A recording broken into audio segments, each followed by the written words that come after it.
Joining me live in the studio now is the Clean Energy Council Chief Executive, Kane Thornton. Kane, thanks for your time. You've released some data pre-election. It's looking at the competing plans, really, when it comes to energy. Can you explain to our viewers what the report is and what it says?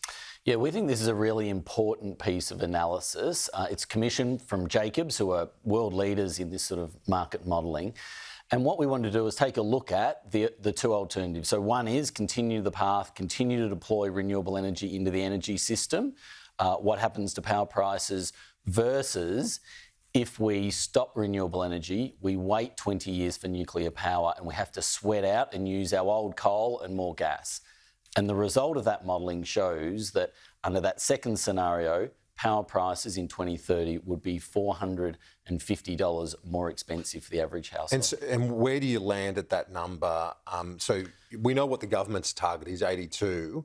Where do you get that number in terms of the coalition's renewable number side by side with its nuclear plan? Where does that come from? Yes, so that's based on the modelling that was undertaken for the coalition back in December by Frontier Economics. They did a package of modelling that looked at what happens if you push ahead with nuclear, but what happens if you stop that renewable energy rollout. We've basically gone ahead and done the extensive modelling on that scenario and what it means ultimately for power prices because, as you know, we're in a cost of living crisis. People care deeply about power prices, and the most important part of a potential nuclear policy is what effect is it going to have on power prices in 2030, let alone in 2040 so or 50. Does it look at the scenarios, say, where you've got more gas in the system in the interim?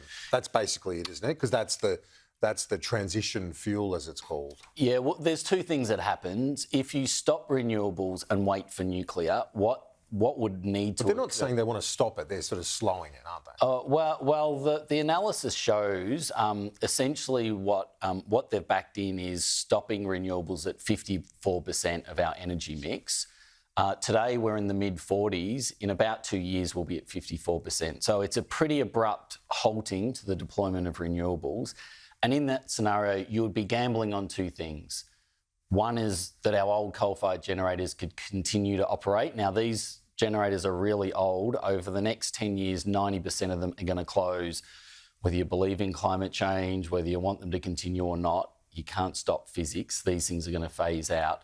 Their plan would be gambling on those coal generators continuing on, and then a whole lot more gas coming into the system to fill that gap that would otherwise be filled by renewables. You know the critics of the government's plan will say, have you also costed what the price will be with the 82% renewable? Yep.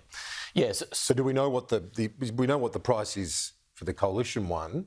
What about the government cost? So what we've looked at is the comparison between these two, and it's based on a whole lot of pretty complex market modelling. What we've said is if you take a baseline and if you look at what's the difference between these two scenarios, what's the difference if you continue to deploy renewables with stopping renewables and relying on old coal and more expensive gas? That's what we've modelled. The difference between those two is the critically... So you do have the number. Is the critically important thing. You've still got the number of what the government's... Because Moody's in the last week have estimated that the price to net zero is basically a jump in power prices of up to 65%. Yeah, look, there's a collection of modelling that looks at what future power prices will be, and many of them are very speculative because there's a whole range of factors that go into that. What will energy demand be over coming years? What will be the price of gas? What will be the nature of the economy over that period of time?